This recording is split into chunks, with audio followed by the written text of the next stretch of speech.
Shalom, shalom. First off, I want to give all praises, all honor, and glory to Yahweh, Bahashim Yahweh Shai, Bahashim Kakadash. Double honors to the apostles, the elders, great millstone, rule and teach well, who also taught us this 100% truth. Shalom to the hopeful elect that's decided back with another quick lesson. And going into this lesson, man, is pretty much pertaining to the history, but also the hatred that Esau and the lengths that he's willing to take to get rid of you Israelites, which consist of you Native Americans, Latinos, and Negroes. Now, where does this hatred come from? And for those who don't know, Esau, or this is the self-proclaimed white man, all right along with Jacob being you Israelites, which consist of you Native Americans, Latinos, and Negroes. Now, we're gonna get into this story, all right, and then we're gonna pull out some precepts. All right, this is Genesis 27 and verse 1. Now, this is where the hatred really began. All right, well, one of the stories we can point to where the hatred really began at. I mean, there's other accounts, all right, before this, but that's a different story or a different lesson for a different time. But this is one of the main stories we can point back to understand what's going on today, all right, and why things are taking place the way it is, all right, because it was prophesied that these things are going to take place. All right.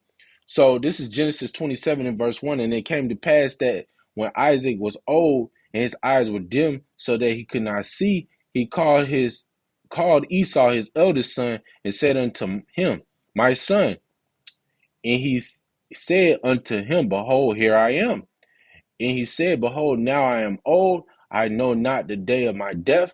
Now therefore take, I pray thee, thy weapon, thy quiver, and thy bow, and go out to the field, and take some venison, and make me savory meat, such as I love, and bring it to me, that I may eat, that my soul may bless thee before I die. Now understand, now at this point, man, the inheritance, all right, is supposed to be given to the eldest son, which Esau is the eldest.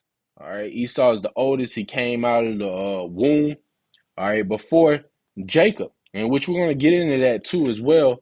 But as you can see, Isaac was getting ready to bless Esau with this inheritance, man. All right, and you got to understand that's it. That's according to the scriptures. Matter of fact, this is Deuteronomy 21 and verse 16. It says, Then it shall be when he maketh his son to inherit that which he hath, that he may not make the son of the beloved firstborn before the son of the hated, which is indeed the firstborn. Right, man. And ultimately, these are laws.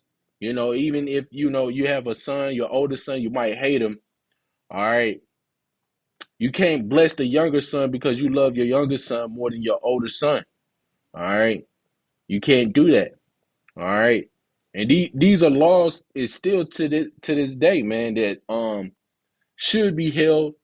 You know, some families still do it, some don't, you know. But hey, ultimately, man, this is what it comes down to. These are laws, man. All right. So let's get back to the story of Genesis. All right, this is Genesis 27 and uh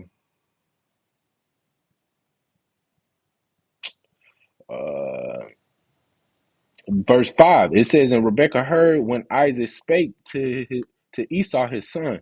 And Esau went to the field to hunt for venison and to bring it. And Rebekah spake unto Jacob her son, saying, Behold, I heard thy father speak unto Esau thy brother, saying, Bring me venison and make me savory meat, that I may eat and bless thee before Yahweh before my death. Now therefore, my son, obey my voice according to that which I command thee. Go now to the flock and fetch me from thence 2 good kids of the goats, and I will make the savory meat for thy father, such as he loved. And thou shalt bring it to thy father, that he may eat, that he may bless thee before his death.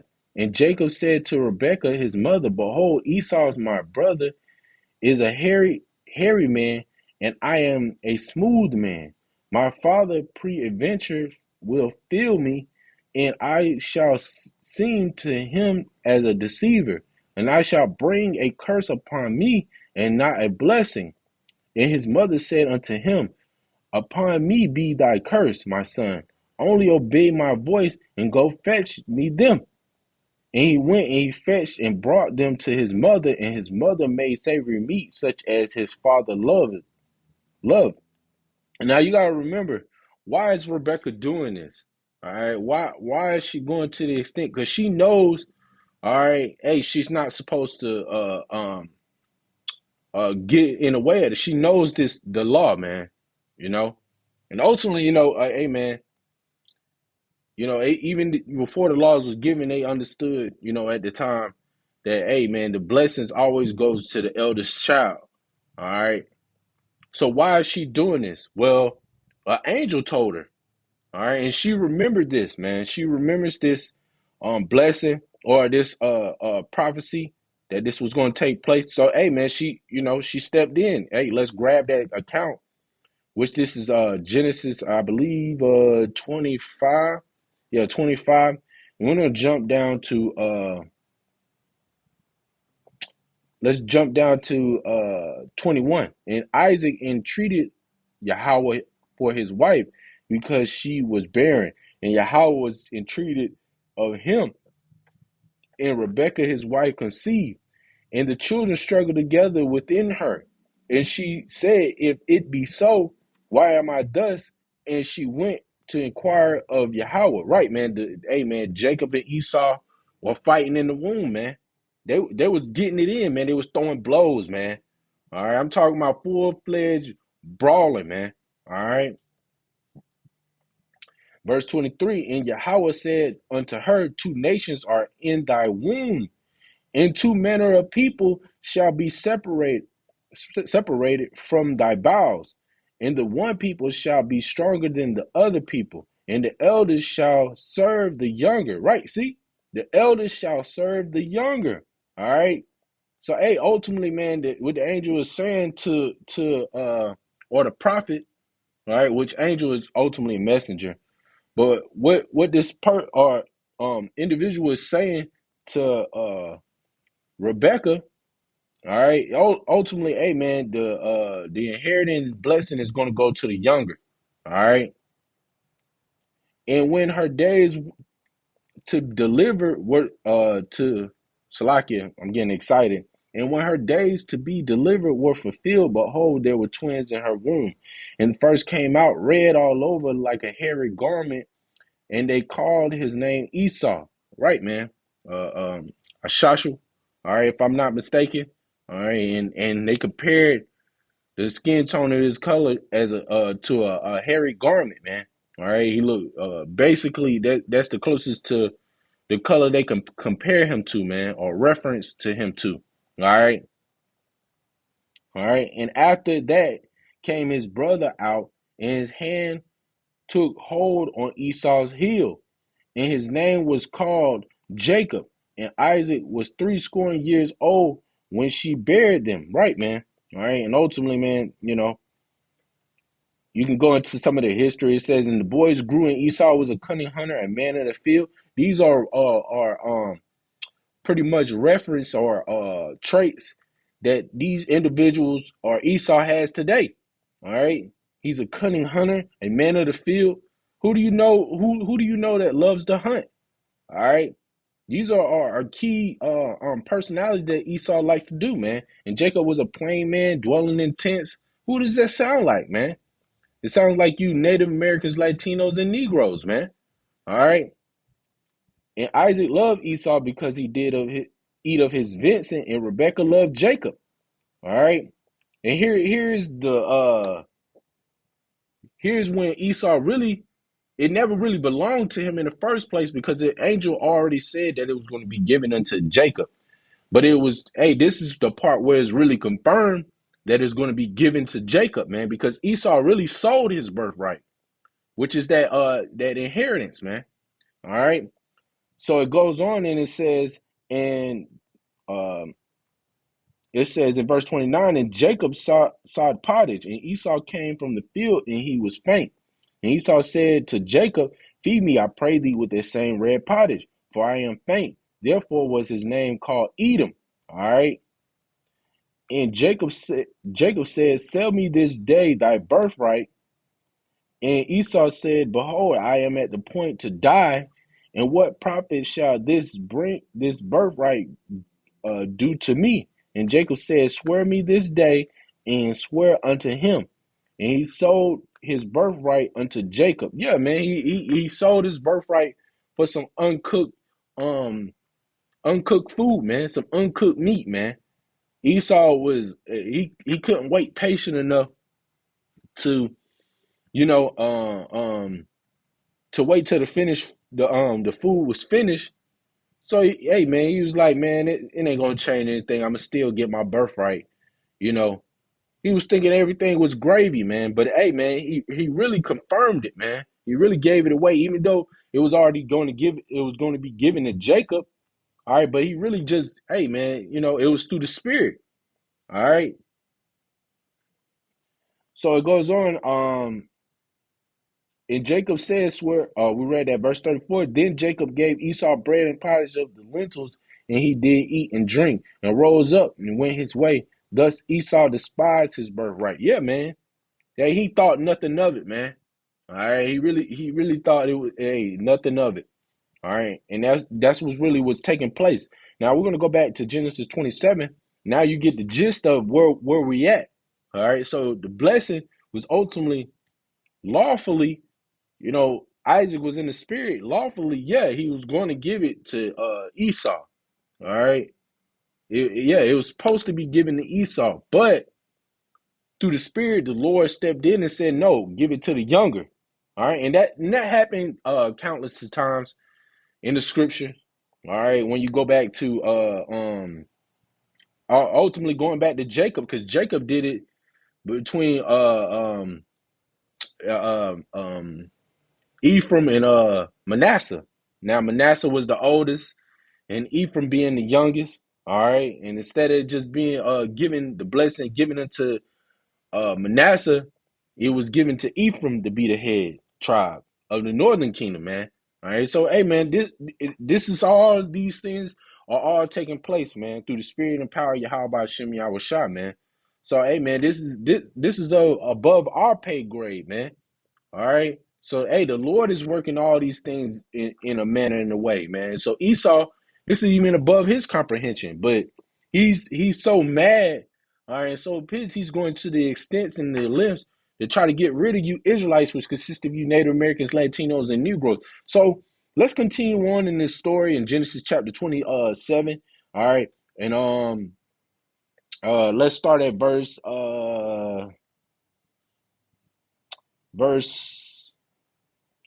15. And Rebekah took goodly raiment of her eldest son Esau, some of his hairs, which were with her in the house, and put them on Jacob, her younger son. All right.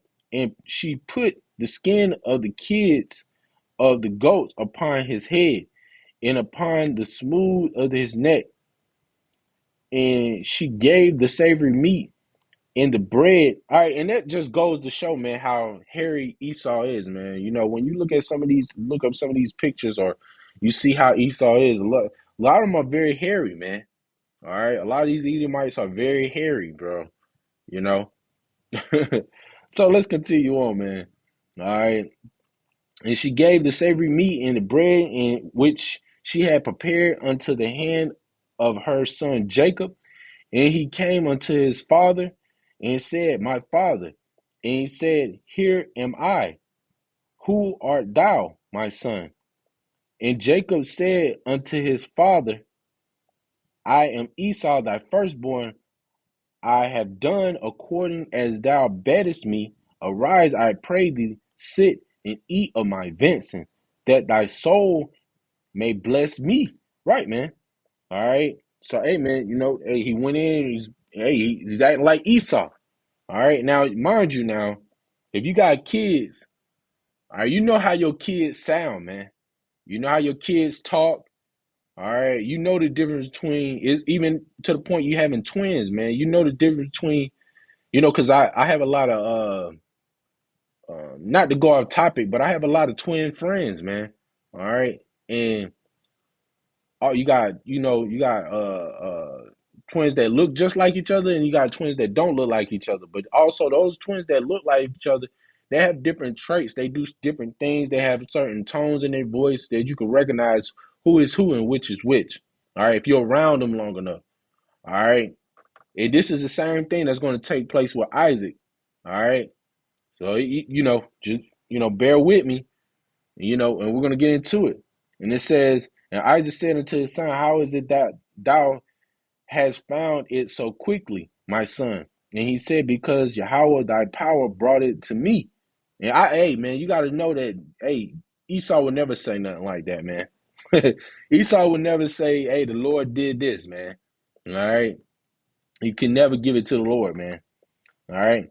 And Isaac said unto Jacob, come near, I pray thee, that I may feel my son, whether it be my very son Esau or not. See, he's like, man, I don't know, man.